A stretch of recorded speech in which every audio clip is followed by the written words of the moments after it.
कपाहट क्यों नहीं आ जाती है, हमारे दिल दरस क्यों नहीं जाते हैं। आज हमने सब कुछ यही सोच रखा है, जितनी मस्ती करना है यहाँ पर कर ली जाए, आखिरत में कुछ नहीं होने वाला है, कब्र में कुछ नहीं होने वाला है। ए मुसलमानों, नबी यानी हुजूर हजरत इमाम हुसैन के नाना ढोल वज के कब्र में नहीं आएंगे, इमाम हुसैन के नाना काशवास की कब्र में नहीं आएंगे, इमाम हुसैन के नाना अपना चूल्हा जलाने वाले की कब्र में नहीं आएंगे, इमाम हुसैन के नाना जो है खिलाफ शरअ काम करने वाले की कब्र में नहीं आएंगे, इमाम हुसैन के नाना यानी जो 5-5 अंगूठियां पहने लंबे लंबे बालों को रखे उसकी कब्र में नहीं आएंगे। फिर कहोगे मौलाना किसकी कब्र में आएंगे, तो लो सुनो इमाम आजम का कौल सुनो। हुजूर हुजूर हजारी इसको हम पीरो मुर्शिद कहा करते हैं, हुजूर से किबला गौसे आजम का कौल सुनो, हुजूर ख्वाजा गरीब नवाज का कौल सुनो, हजरत ख्वाजा मुइनुद्दीन का कौल सुनो, हजरत मदार पाक का कौल सुनो,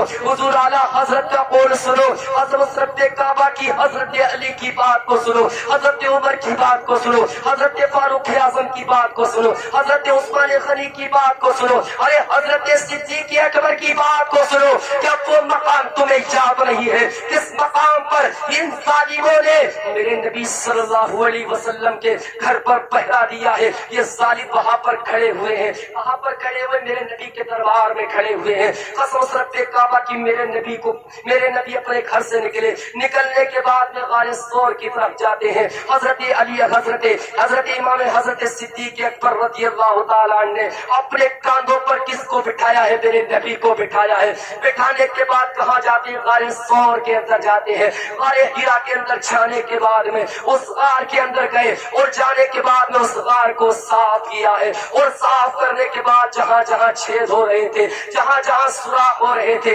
अपने सर का मामा उतारा है। उतारने के बाद उन सारे सुराखों को बंद कर दिया है, और सारे सुराखों को बंद करने के बाद में कहा था, ए हुजूर दोनों आलम के मालिक के मुख्तार, अब जो है ये यानी ये सारी जो है गार साफ हो चुकी है, आप तशरीफ ले आइए, इसी नक्शे को हम परख कर रखते हैं। असम रब्बे काबा की अपने सीने में तुम्हें हजरत सिद्दीक अकबर की मोहब्बत को बसाना होगा। जब तुम्हारे सीने के अंदर सिद्दीक अकबर की मोहब्बत आ जाएगी, तुम्हारा सीना पाक हो जाएगा, तुम्हें बुलाना नहीं पड़ेगा, बल्कि सिद्दीक अकबर आवाज मारेंगे कि आका हुजूर दोनों आलम के मालिक व मुख्तार, मोमिन का सीना साफ है, आप तशरीफ ले। सुभान अल्लाह,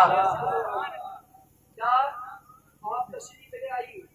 लेकिन मुसलमानों, पहले हमें अपने सीने को ढोल से पाक नहीं करना, ढोल बजाकर सीने पाक नहीं होते, बल्कि सिद्दीक अकबर की मोहब्बत बसाने के बाद सीने पाक हुआ।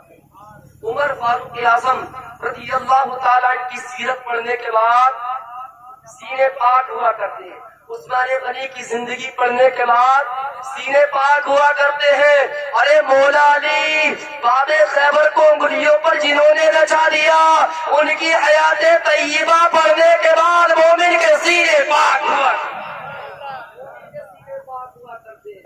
मुसलमानों, मैं बगावत किसी की नहीं करता, अगर शरीयत के खिलाफ मेरा बाप भी हो, मेरा उस्ताद भी हो, तो मैं उसके खिलाफ भी बोल जाता।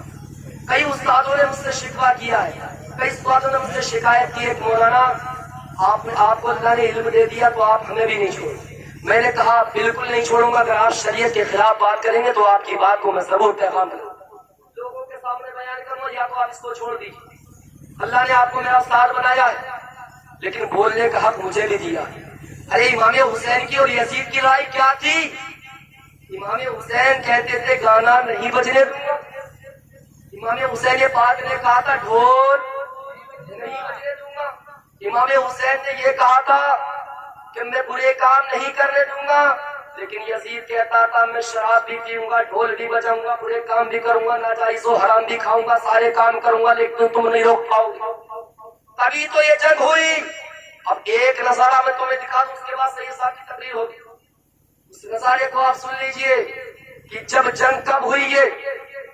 इमाम हुसैन रज़ियल्लाहु ताला अन्हु ने जंग के लिए हाथ कब उठाया है, ये भी सुन ले आप कि जब हजरत अमीर माविया रज़ियल्लाहु ताला अन्हु का विसाल दिमिश्क में हुआ, दिमिश्क में होने के बाद इनका बेटा यजीद, इसने कहा था अब तो बाप का इंतकाल हो गया है, अब तो सारी बादशाहत हमारी हो गई। اور ایسے ہی کچھ لوگ ہیں کہ ان کے باپ دادا اچھے پڑھے لکھے تھے تو وہ اپنی وراثت میں چلے آ رہے ہیں، اگرچہ جاہل ہیں لیکن ان کی وراثت میں چلے آ رہے. لیکن حضرت امام حسین رضی اللہ تعالیٰ عنہ سے انہوں نے کہا تھا، امیر معاویہ کا انتقال کے بعد یزید نے کہا کہ آپ اپنا ہاتھ میرے ہاتھ میں دے دیں. جیسے یہ بات کہی کہ آپ اپنا ہاتھ میرے ہاتھ میں دے دیں، امام پاک نے کہا شرابی کے ہاتھ میں ہاتھ نہیں دے سکتا، گانے باز کے ہاتھ میں ہاتھ نہیں دے سکتا، اور یہ جو نبی کے دین کی توہین کرے، جو نبی کریم صلی اللہ علیہ وسلم کی شان میں گستاخی کرے، نبی کی شریعت پر نہ چلے، اس کے ہاتھ میں ہاتھ دینا جائز ہے. کس نے کہا تھا؟ امام نے کہا تھا. لیکن آج ہم لوگوں نے سوچا کچھ نہیں سوچا.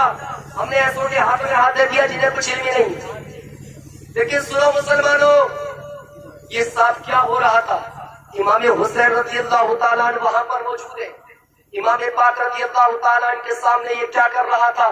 گندا ناچ کر رہا تھا، یعنی عورتوں کو نچا رہا تھا. شراب کا مٹکا وہاں پر موجود ہے، اس شراب کے مٹکے کے اوپر قرآن رکھا ہوا تھا. بس اس رب کعبہ کی قرآن کی توہین کی جا رہی تھی، قرآن کے ساتھ کھلواڑ کیا جا رہا تھا، ننگا ناچ ناچا جا رہا تھا. امام حسین سے یہ سب برداشت نہ ہو سکا. وہ ننگی لیڈی سے بالکل سطر ننگی تھی، یہ یزید وہاں پر بیٹھا ہوا تھا، شراب کا مٹکا وہاں پر رکھا ہوا تھا. ان کے جسم کو پر شراب ڈالنے کے بعد یزید چاٹ رہا تھا. اس کو چاٹنے کے بعد یہ عیاشیوں میں مبتلا ہو گیا تھا، قرآن کے ساتھ بے حرمتی کر رہی تھی. بے حرمتی کا عالم تو یہ تھا کہ شراب نوش عورتیں، یہ ننگی کچیلی عورتیں اپنے ہاتھوں میں قرآن لے کر کے ناچ رہی تھی. امام حسین پاک رضی اللہ تعالیٰ عنہ سے یہ ساری بات دیکھی نہ گئی. بس اس رب کعبہ کی یہ سب کچھ جب نہ دیکھا گیا، امام حسین نے کہہ دیا کہ امام حسین، ارے نبی کا نواسا، ارے اپنی گردن تو دے سکتا ہے لیکن کسی فاسق کے ہاتھ میں ہاتھ نہیں دے سکتا ہے.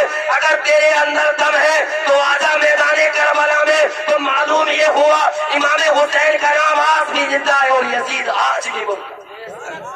سبحان اللہ. مسلمانوں اچھے سے سمجھو، دین کو سمجھنے کی کوشش کرو.